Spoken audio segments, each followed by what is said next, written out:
Brian Pridgen from Fraud. Thanks for being here, Brian. Brian will talk about designing virtual reality for pain reduction. So thank you, Brian. Thanks a lot. Yes, my name is Brian. I'm here from Fraud. We're a strategy and design firm up in San Francisco with studios all around the world. But I'm going to talk about a project that we've been working on for probably about the past 9 months.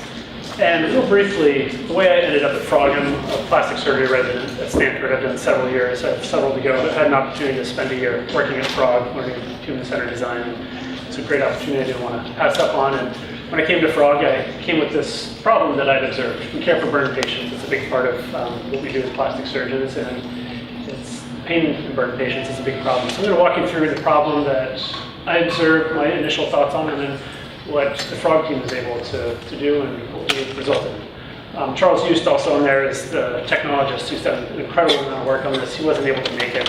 He was going to talk to a lot of the user research part of it, so I'm going to go through that part as well. Happy to answer any questions or put you in touch with Chuck or anyone else from the team. So just starting out with the problem, burns are really painful, as anyone might imagine. You've had a splash of hot water, a splash of oil, but the patients we see have burns over bigger areas of the body. They're deeper burns. And this is a quote from a paper back in 2000 by a researcher by the last name of Hoffman at the University of Washington. I'm going to mention him again in a minute. But just saying that it's severely painful, and despite treatment with real potent medications, it's still really challenging. I'm just going to walk through the journey that a burn patient has. And these patients are coming in with house fire burns, hot water burns, coffee burns, chemical burns, and again, it could be over a large part of their body. And initially, we need to scrub away that burn tissue, wash away all the dead burned skin, wash away any contaminating debris, and put a dressing over it. Then we have to do it again and again and again and again, every day. In this case, maybe for a week, maybe the patient's ready to go home after that. There's still painful wound care that needs to be done before or after they go home and before that burn is fully healed. So now imagine a more complex burn, a deeper burn, a bigger burn. These patients are getting scrubbed again, day after day after day, for a month, 2 months, maybe even 3 months. Some of these patients can be in the hospital for a very long time, and this can be once a day, twice a day. On top of that, there's surgery, cutting away the burn tissue, putting skin grafts over it. And then there may be physical therapy. Patients with burns start getting contractures around their joints from the scars, and it's painful doing that physical therapy. So not only do they have the baseline pain, but from all these procedures and interventions we do, there's some procedural pain that these patients are experiencing. And so we have ways of dealing with it. Opiates, narcotics, medications that I'm sure you're all familiar with, either having taken at some point or just hearing in the news, Vicodin, morphine, Dilaudid, fentanyl, oxycodone. These are really powerful medications. It's the mainstay of our management. Patients are still having pain because it's such an intense experience, and it's different types of pain that these patients are experiencing. So we have other ways of dealing with it. These are, we call adjunctive, or additional medications or treatments that we use. And it allows us to take this multimodal approach from different points of attack towards the pain. The patients are still having pain. And the goal isn't for them to be entirely pain-free. That's going to be impossible without them being asleep. But is there more we can do? And here's a paper from just a year ago. And they're saying that even though pain has been recognized, it's still undertreated. And it's interesting, if you look at papers about pain in burn patients, from now 15 years ago, from that prior quote, 15 years before that, 15 years before that, they all start with the same thing. Burns hurt, we know that, but we're having a really hard time dealing with the pain. So something I've observed people use is distraction. One example is patients say they have a leg burn, and put up a sheet. And if they don't see that burn, don't see you going towards it, don't see what you're doing, they react better. It's easier to deal with that burn. And that distraction helps with the anxiety, but also their perception of pain. And something else I've seen on an occasional basis is something you're all very familiar with as a distraction tool, smartphones. And that's something people use on an ad hoc basis around the hospital, holding it in front of the kids' face as they're moving to the operating room, holding it in front of them while they're getting their burn cared for. It's an amazing distraction tool. And around the time I was thinking about that and piecing those things together, Google Cardboard came out, which you're all probably familiar with.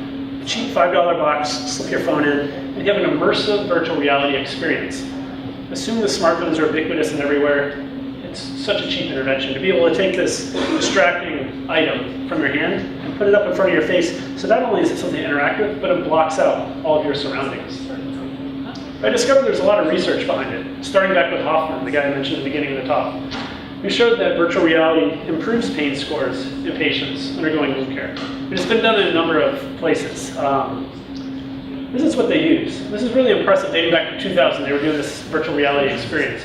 But when I wanted to try to use it for patients I was caring for, I didn't know how to get the setup. I didn't know how to use it, how to find it. And so I looked for other options.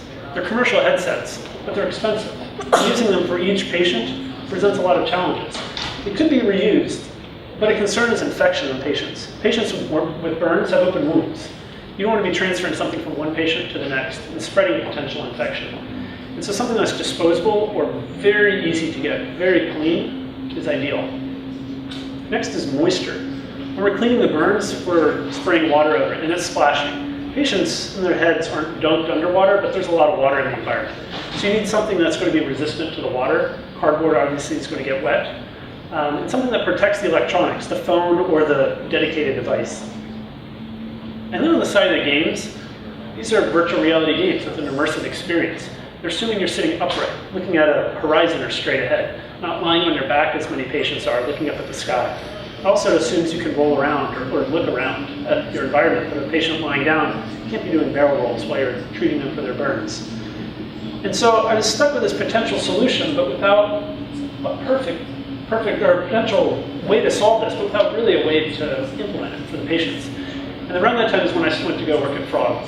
And I had the chance to work with the technologists, the interaction designers, the visual designers, and the product designers. And it was just amazing seeing the interest in working on this project. It's just an internal passion project.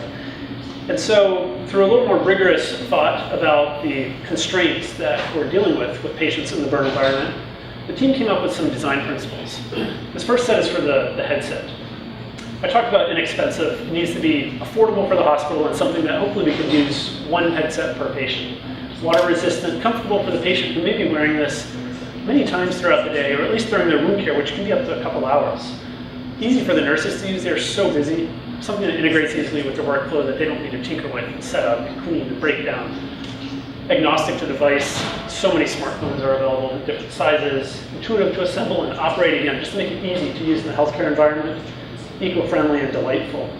I'm just going to walk through some of the concepts and how we went through this process of iterative prototyping. We took a step back from exactly what Google Cardboard was and thought about some other ideas, mounting on a hat perhaps, to hold it in front of the head without having to put a strap around the patient's head. We eventually came back to the strap and started looking at foam, started exploring it as a low-cost, lightweight, waterproof material. Here it is in use. And then we started developing on that further, using off-the-shelf foam pieces, a puzzle piece design that's quick, easy, intuitive to assemble. And these are some of our prototypes, each with different small little features. Then we got our product designers involved to push the vision a little further, created a wraparound visor. These are some concept renderings. This is us assembling a couple dozen that I brought down to the burn unit that are being used as part of a study right now. And based on some feedback both from our internal testing and just what I heard from the patients who are using it, we pushed it a little further. So that now it's a much simpler design than before. It just has 4 components. Foam, just from exercise mats, rubber bands, a head strap, and lenses. It costs under $5 for this headset. Incredibly stable, it protects the foam. I've got it up here, so afterward anyone who wants to give it a try, happy to let you put it on. And next is the game, which will also have a chance for you to try. We want it to be easy again for doctors, nurses to use. It needs to have an admin screen for them to be able to just quickly get the game set up. These allow for supine positioning, laying down. So when the patient's looking up at the sky, there's something going on up there. And a way to calibrate the game when they're in that position. We have some others about head tracking. So patients may have their hands burned, they may have IVs. It may be difficult for them to use their hands. So how can we have the interface just with the head, but realizing, so I'll show in a couple slides, that head mobility is going to be really limited in patients who are lying down. And then a few others about making the game fun and delightful and easy to play, not frustrating, and keeping the user engaged in the whole experience. This is a picture of someone using one of the App Store available games, looking up at the sky while lying down. In a demonstration of when they're looking left, you swipe across about 50% of the screen, left or right. Looking up and down, it's just a few degrees that you're able to look. So head mobility is going to be really limited in patients who are lying down. And so we looked through available games that we can download to use on Android or iOS devices. And these are all VR games. Just these 3 in the bottom corner. started to meet some of the requirements that we needed. And these are the ones I'm using right now as part of the study. And they're all Dodge-style games. You're driving a car down the road and dodging side to side, if you're familiar with Temple Run the game, something kind of like that, where you're an object, a spaceship, a car, a bumblebee, dodging objects. But it didn't all quite meet all those design requirements we wanted. And so the team at Frog went on to start working on a game, Hainia. I mean, is the pronunciation, it's the Greek goddess of relieving pain. And it's a game that was built around a space theme. This is some concept art that the team started out with.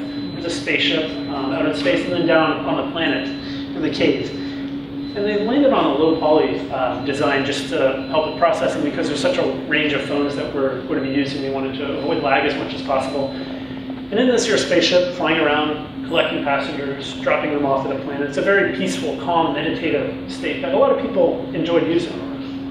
And then you can go down on a planet for a more stressful experience of dodging objects in a cave. This is a little video just showing the spaceship floating around through space, collecting and picking up passengers. In a second, the spaceship will go off to the side, enter the planet, and this gives the people using it, the patients using this, the opportunity to choose what they want. Do they want something meditative, or do they want something that's really engaging and can be perhaps a little stressful? And as they get on the planet, they have the option to go off to the right here, to go back up into space, or to start traveling down the cave. So, like I said, anyone who wants to try it out, I've got everything to set it up for you. So we did some testing on a variety of people. Really 40 people came to the studio, either employees at Frog, tour groups who were coming through, just to get feedback on small things, because we were immersed so long in this process of building it that it was helpful to get that outside feedback. This is a 2-year-old using it to show that we even have it sized to fit the face of small kids. What I'm really excited about is yesterday, I believe, it went up on GitHub. And so we put the game out there for developers to use. Our goal is just to have this as a platform for people to create new levels, or use as a template for a whole new game for patients, either in burn situations or other situations in the hospital who could benefit from this immersive experience in virtual reality. There's an amazing team who worked on it, and we give all of them credit. I'm happy to take any questions on it.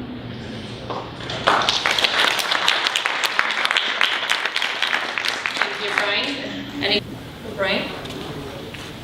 Upstairs, maybe? So how much pain reduction can you achieve? I mean, there was a slide that it wasn't really clear how much you can actually push it down. Yeah, it's a good question. So there are a few things you can look at. One is just the pain score. So maybe you're familiar with the 0 to 10 pain score that you're asked almost any time you go in the hospital. And when they've asked patients that in those studies, it's about a 1 to 2 point reduction, which is pretty sizable on a 10-point scale. The study I have is still ongoing, so I can't speak to that quite yet. I need to wait for all the results to come in. But in addition to the pain score reduction, there is another study showing a reduction in pain medication use, another study showing improved participation with physical therapy, which is going to help prevent those contractures that patients have. And one study even suggesting that their time to healing may be a little quicker because it allows for more aggressive cleaning of the burns and better healing of the burns. Those are interesting statistics. Do they also apply beyond what horizon? I'm sorry, there's immediate reductions. Do they last very long? Is there an aggregate effect over time of doing this over and over again, and either the effect reducing over time or perhaps sustaining over time? I don't have direct data on that either that I've done or that other studies have done, but there's this idea that if you have an initial painful experience, you're going to be primed for an even more painful experience the next time, and they can build on one another. And so by treating that pain initially right through the door, it's going to help that positive feedback loop starting to form. And another thing that's sort of this to your point is the PTSD that patients experience. It's really well described in ICU patients who have been poked and prodded for weeks in the ICU. Same thing in burn patients, in kids and adults. And so that's another long-term effect that we're hoping to at least mitigate a little bit.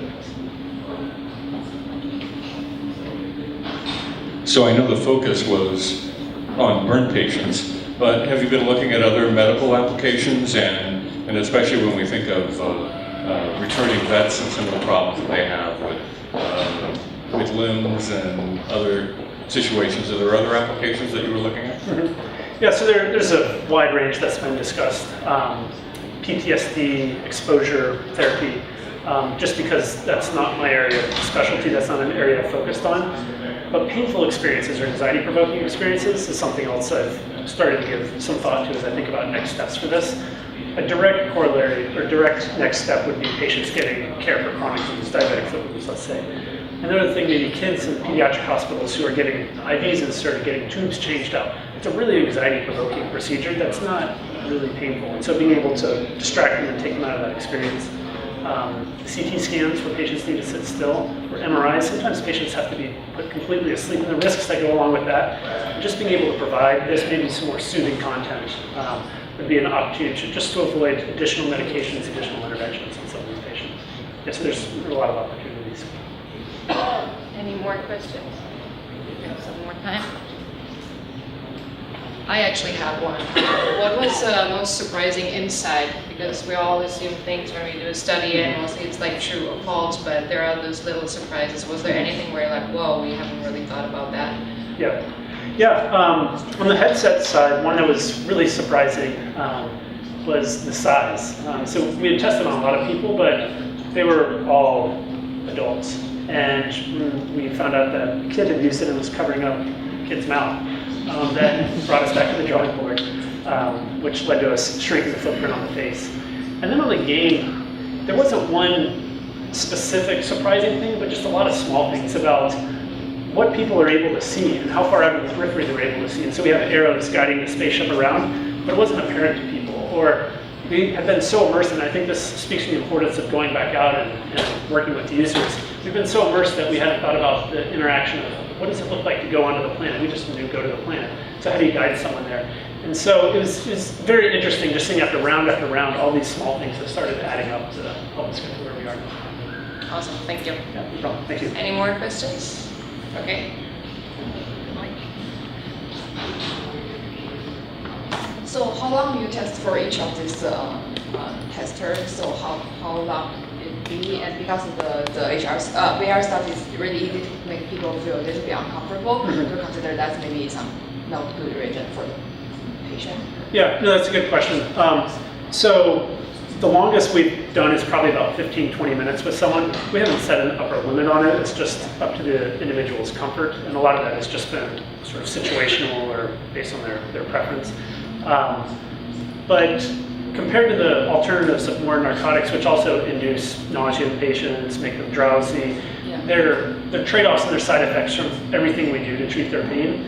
And this is pretty minimal and relatively easily reversible by just taking it off. So I think it's really dependent on people, and that's something that we'll just need to find out as I test them more.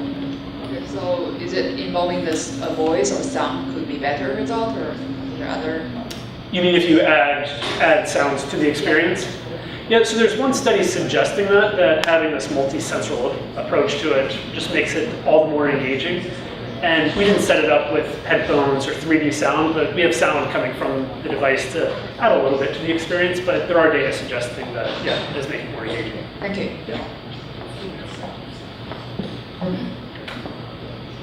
Since this is a relatively new concept, I'm assuming most of the patients that you see, it's the first time they've heard of a treatment like this. So I'm kind of curious, like, what have patient reactions been and what has the feedback been? Yeah, the reaction when people see it is surprised a little bit, positive, intrigued. And those are all real positive emotions, which is already setting us up really well. As far as explaining it, it's usually not too difficult because everyone's familiar with a smartphone, and it's not a difficult leap to think about a screen in front of your face. And because the interface is so simple, just tilting your head a little bit, and you're starting out in a space environment where you're just aimlessly floating around, people start getting the hang of it. And there's been a really, really wide range of people saying they've never played a game on a smartphone before who get the hang of it within seconds of that.